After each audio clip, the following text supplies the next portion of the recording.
completely under the radar and not known that there was a whole like unreliant. I don't know how to say words.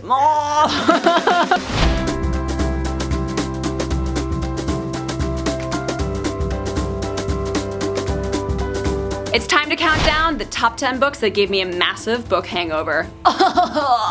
For me, there are 3 types of books that cause a massive book hangover. One type of book is one that ends on a shocking cliffhanger, twisty ending that I just didn't see coming, and those are the ones that give me serious like withdrawal. I need the second book in this series. It usually happens in series, so that type of book definitely causes a book hangover. The second type of book that causes a book hangover for me are ones that make me weep uncontrollably at the very end of the book, and then I'm just so emotionally drained that I just feel like I can't go on with life. And then the third type of book hangover book for me are ones that are so good and they're so unlike anything you've read before that when you're done you just immediately feel like you have to read all of the things that are like it, and then you try and you quickly realize that all of the things that are recommended to you because you liked that one book, they just aren't as good. So then you have a massive book hangover because of that, which then leads into a reading slump. And it's just like this endless cycle of suck. So yeah, let's take a look at the 10 books that, you know, gave me a huge book hangover. Number 10 on this list is actually one of the very first books to ever give me a book hangover, is Catching Fire by Suzanne Collins, the second book in the Hunger Games series. The first book in the Hunger Games series definitely gave me a book hangover, but it was really the second one that just caused me to go into like serious, like I have problems kind of hangover. Because that whole ending, when they find out with, you know, earmuffs if you haven't read it, but honestly, who hasn't read Hunger Games yet? When they find out about District 13 and then she like electrocutes the arena and it's just like this whole big thing and you don't know if she's alive or dead and where's Peeta, did they leave Peeta, and all of that good fun stuff. So basically, after I read this, I immediately went out and bought Mockingjay because there was just no way I was gonna live life for even a second without knowing what happened after this. So this would be the first one. Number 9 of books that gave me a massive book hangover, Not a Drop to Drink by Mindy McGinnis. If you haven't read this one, watch out for that ending. It will catch you completely by surprise and change your life. The number 8 book that gave me a book hangover, also continuing with my trend of books with shocking endings that I did not see coming, would be Delirium by Lauren Oliver. And check out this new paperback, look how shiny. So this book, I definitely was not prepared for that ending. That character who I won't name because I don't want to spoil it, and he's on the fence. Whoops, I said a he. That unnamed male character is on a fence, and then things blow up. Does he get blown up? Find out in the sequel in Pandemonium. Number 7 on this list is Gone Girl by Gillian Flynn. So this was one of those books that I'd heard really good things about, and then I was like, alright, I'll give it a try, and then I started it and I was just sort of like, okay, whatever, this is a weird, like, bad marriage story, but I'll just like get to, you know, I'll give it to like halfway just to like see what happens. And then it completely blew my mind, and I did not see that coming, and no one told me about it. Somehow I'd managed to not spoil myself on that halfway mark, so yeah. Definitely check this one out if you guys haven't read it or somehow not watched the movie. Number 6 on this list is Simon vs. the Homo Sapiens Agenda by Becky Albertalli. This was the first book I had ever read that was an adorable, sweet romance that was also a coming out story, a coming out, coming of age story, if you will. And it left me with so many like good vibes that I really just like kind of wanted to go out in the world and only read like good vibes books. And there are a lot of those out there, but none that quite capture the same sweetness that you get out of this book. You know, that sweet Oreo sweetness. Oh, Oreos you say? Like the Oreos on the back?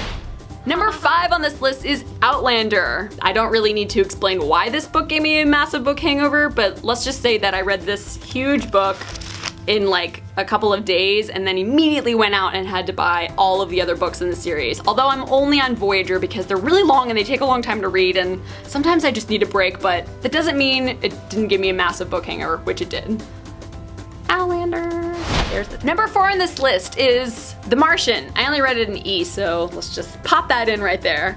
The Martian, which is a book that made me like math, which is super weird because math totally sucks. Math really sucks. I mean, it just like completely sucks. Number 3 on this list, I also read on ebook, so let's just pretend it's right here, is Codename Verity. And this book, that ending. Kiss me, Hardy. Kiss me quick.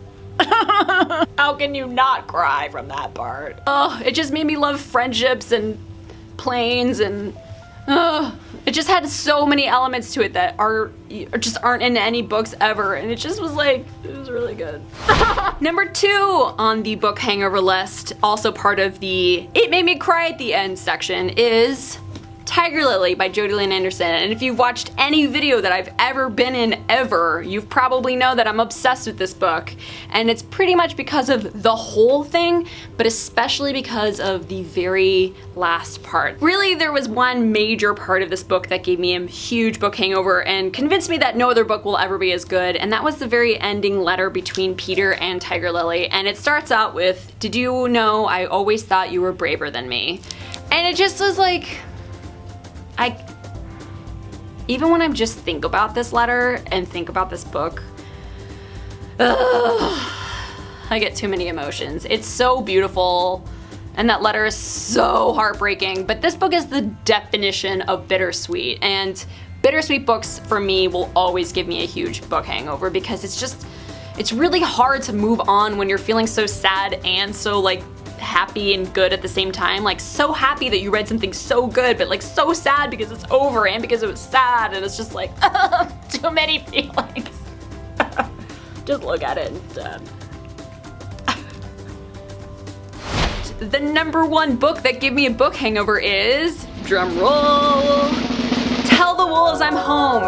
This book goes down in history as the book that made me cry the most I've ever cried from a book in my entire life. Like, more than I cried from Where the Red Fern Grows, more than what I cried at like Tiger Lily or any of the other books.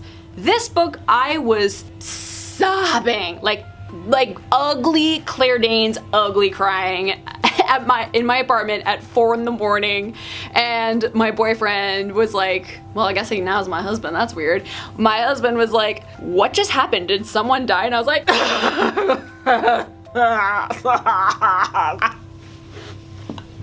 that's basically what I felt after this movie. It's not even a movie, it's a book. That's basically how I felt after reading this book. It is so gut-wrenching and so good, and it's set in the when is it set? It's set in 1986, and it's just a really sweet story about a girl who befriends her uncle who has died, and she befriends his lover, and basically they learn more about each other and the man that they both loved through each other through this unlikely friendship in New York City in the 80s, and it's just such a beautiful story, and oh, it will destroy you. Oh my god, it is so sad, but so good, but so sad. That's it for this book hangover list video. Tell me what books gave you the biggest book hangovers in the comments below, and next month we're gonna count down the top 10 epic fantasies of all time, and we're gonna use your comments in the actual video. So tell me, what are your favorite epic fantasies in the comments? We might be screenshotting you and featuring you in the next video. So, you know, write something awesome. Can't wait to read your comments, y'all. And don't forget to subscribe and say hi to me and say hi to Epic Reads. I guess I am Epic Reads. And don't forget to subscribe and book shimmy and read all the books and have an awesome time and just be cool and, you know, just be chill or whatever. So, you know, I'll see you guys in a couple of videos. Okay, love you. Book shimmy.